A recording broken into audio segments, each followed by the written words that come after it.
jaaleel ku soo dhawaada youtube-kayga Toy Show oo had jeer uga barteen qisas iyo sheekooyin wax ku ola. Jaaleel ciwaanka kan aad arkaysaan Eebe oo sakaraadaya.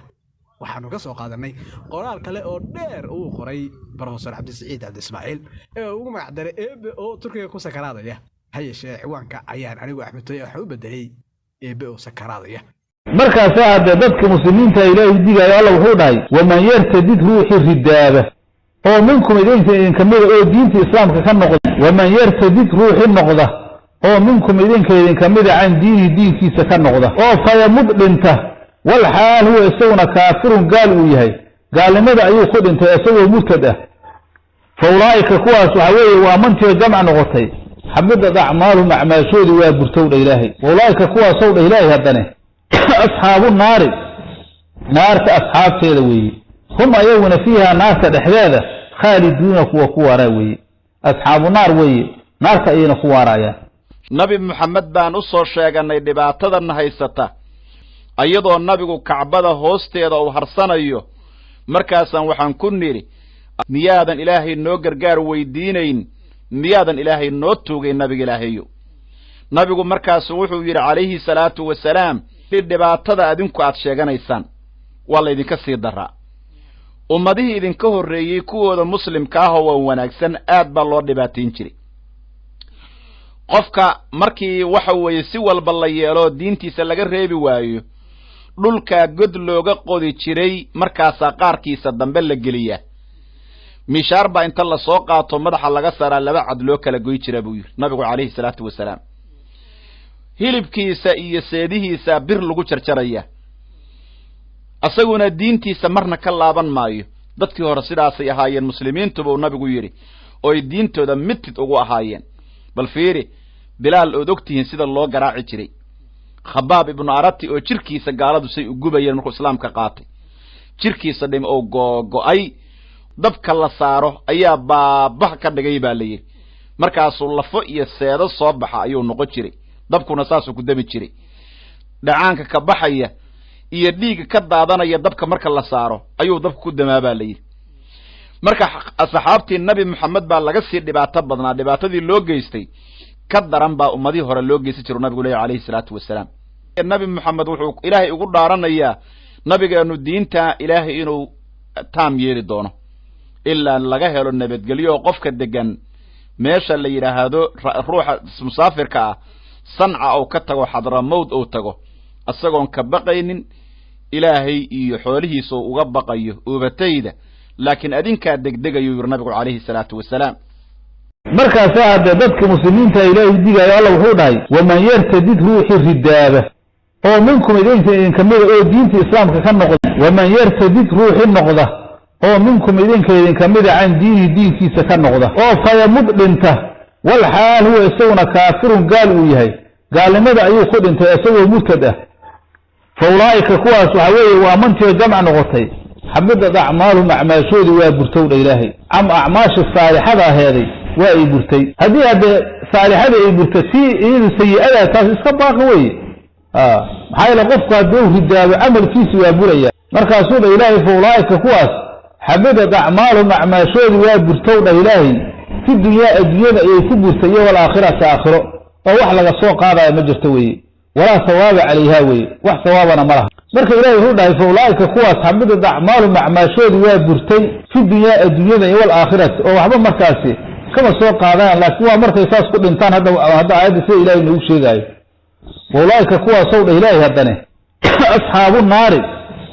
naarta asxaabteeda weeye hum ayuuna fiiha naarta dhexdeeda khaaliduna kuwaara weeye asxaabu naar weeye naarta ayna kuwaarayaan maxay la qofkii gaalnimo ku dhinta naarta ayuu ku waaraya fadlan haddii aad nagu cusub tahay channelkan subscribe saar like-na saar waxay noo tahay dhiirigelin waad ku mahadsan tahay daawashada muuqaaladeena waman yartadid qofkii ridooba oo minkum idin kamida can diinihina ka ridooba ilaahan ka meegalnay qofkii ridooba oo diintiisa ka baxa oo idin kamida oo fayamut sida ku dhinta weeyaan asagoo murtada ayuu dhintay wal xaal huwa asagu kaafirun gaal oo yahay fawlaa'ika duulka habidat a'maaluhum a'maashoodi waa burtabu ilaahay leey qofkii ridooba oo diintiisa macnaha ka baxo sidaa ku dhinta isagoo gaala duulkaas sidaa ku dhacdo camalkoodii saalix ah adduun iyo aakhiraba waa buray waana thawaab beelay weeyaan oo macnaha waxa weeye waa baaba'day weeye wax baaba'ay bay noqotay fi dunyaa wal aakhira ayuu ilaahay leeyahay adduunka iyo aakhiro intaba waa ku burtay maxaa yeelay waxa weeye thawaab kama helayo adduunyadana qayma kuma laha oo maalkiisii iyo dhiiggiisii iyo kulli waad u jeedaa waa ixtiraam beeleen aakhirana qayma kuma owlahan marka waxa weeye qofkaasi sidaas buu macnaha noqonaya laakiin hadduu islaamka u soo laabta baa la yidhi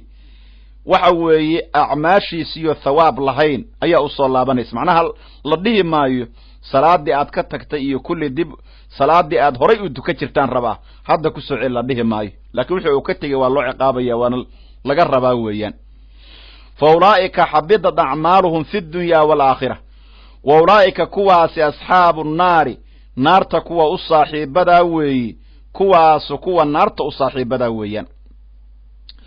hum ayagu fiiha naarta dhexdeeday khaaliduuna ku waarayaan xadiis imaam albukhaari soo saarayo oo khabaab ibnu arati laga warinayo khabaabaa wuxuu yidhi nabi moxamed baan u soo sheeganay dhibaatadana haysata ayadoo nabigu kacbada hoosteeda uu harsanayo